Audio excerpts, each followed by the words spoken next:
Toll Road here, and I'm at the Pony Express Museum in St. Joseph, Missouri. Buckle up, kids. You're about to take a ride on the toll road. And you'll see the Pony Express Museum has ample parking day or night. There's also another little lot over there where I'm parked, right next to the museum. This is a mural in the parking lot of the Pony Express Museum on a building on this, just to the side of it.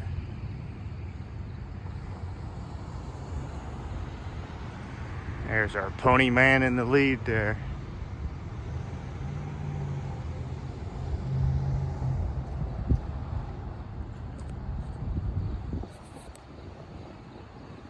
The Pony Express and Beyond. Painted October 15th, 2016 by Sam Welty.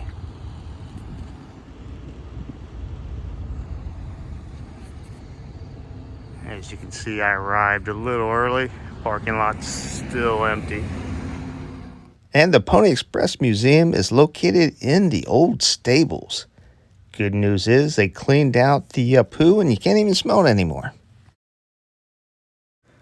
The Pony Express was a business operation that began in April 3rd of 1860, only lasted 18 months, ended in October 26, 1861, and this is depicting that first rider riding out from St. Joe's, headed towards Sacramento, California.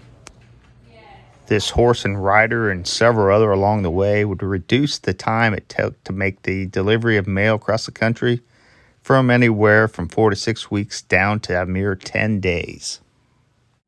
A mere 2 days after the first intercontinental telegraph was created, the Pony Express closed shop and went out of business.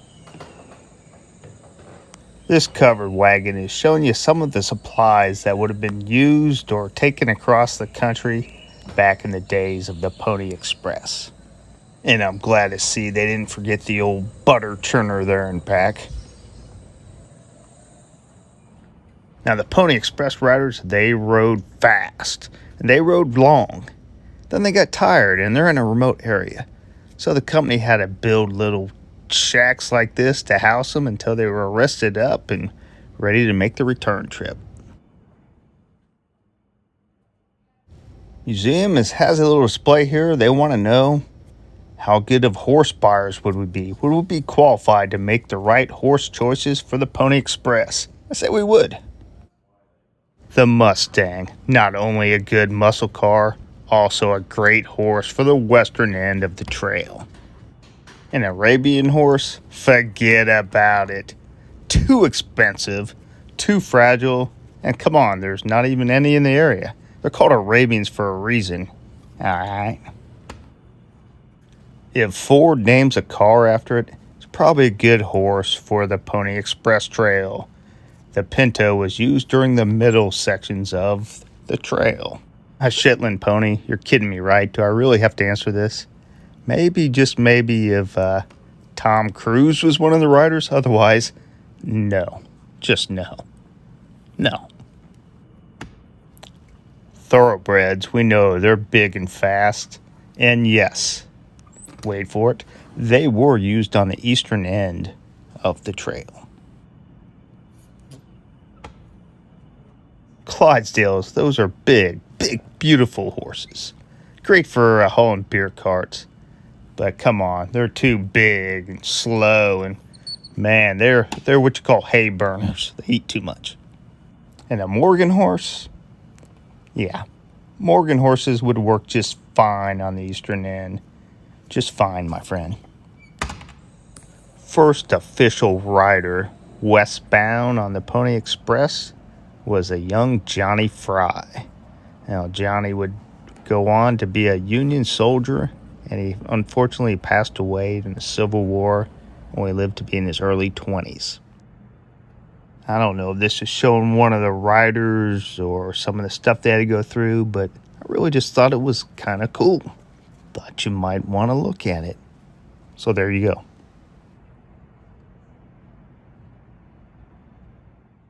Mailing with the Pony Express was very expensive. Costs up to $5 per half ounce for items mailed. Almost makes FedEx look not so bad.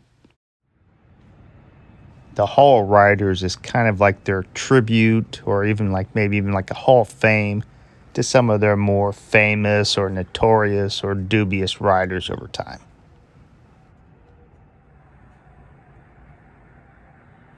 They've got a list of some of their more frequently asked questions here.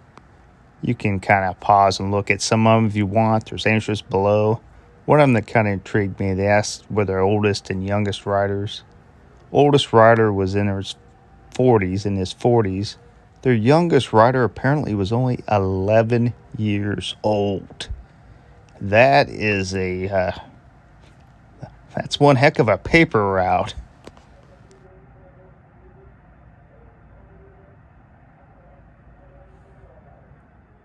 It was about the 1st of July when the Shoshone and Gashute Indians broke out on the warpath, killing our brave riders, burning the stations and stealing the stock. They commenced their savages by killing John Oldcott at Simpson's Park, following it up by killing Ralph Losierre and John Applegate at Dry Creek. I was at Roberts Creek at the time of the massacre. And here in the Hall of Riders, this is the first rider I was telling you about, Johnny Fry. Dry Creek, chased by Indians to Roberts Creek about 2 o'clock in the morning. Roberts Creek was barricaded and prepared for trouble. I had ridden to Roberts Creek on account of the rider that should have gone west, being sick. As soon as Dry Creek boys got rested and fed, we all started for Ruby Valley. I took the express there. Charles Clift was gifted this skull cracker by Buffalo Bill himself. Burned up on the road and animals stolen. I took the news of the Indian outbreak and I arrived at Salt Lake City on the night of July 4th, 1860. This is a Confederate Officers Hat, similar to one that would have been worn by William Fulkerson.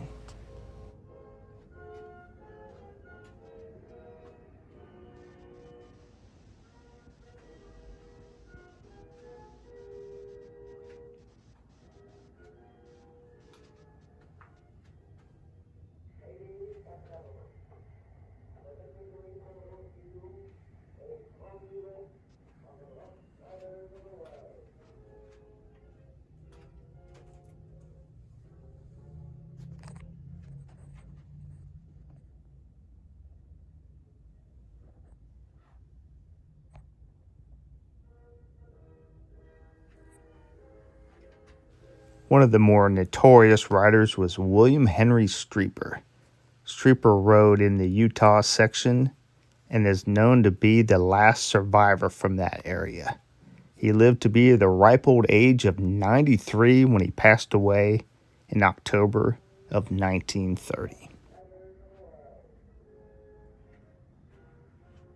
And for a lot of these riders, they've added items that depicted their other lines of work they did after the Pony Express would have went out of business. This guy must have been a carpenter.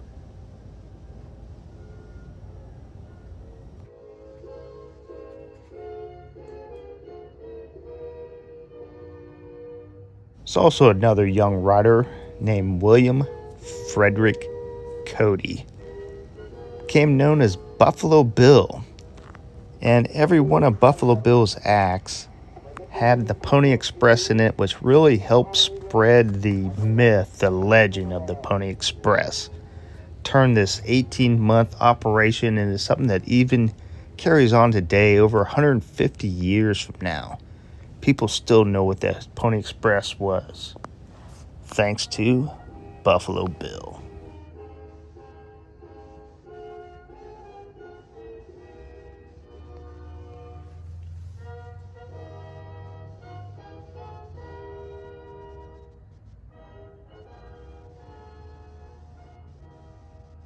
Ladies and gentlemen, permit me to introduce to you And I thought this was pretty cool. This is an actual jacket worn during the Buffalo Bills Wild West show. And legend has it that the Pony Express only lost one mochillo. At least I'm hoping I'm pronouncing that right. One mochillo or satchel of mail in their entire run. How many letters has your mailman lost?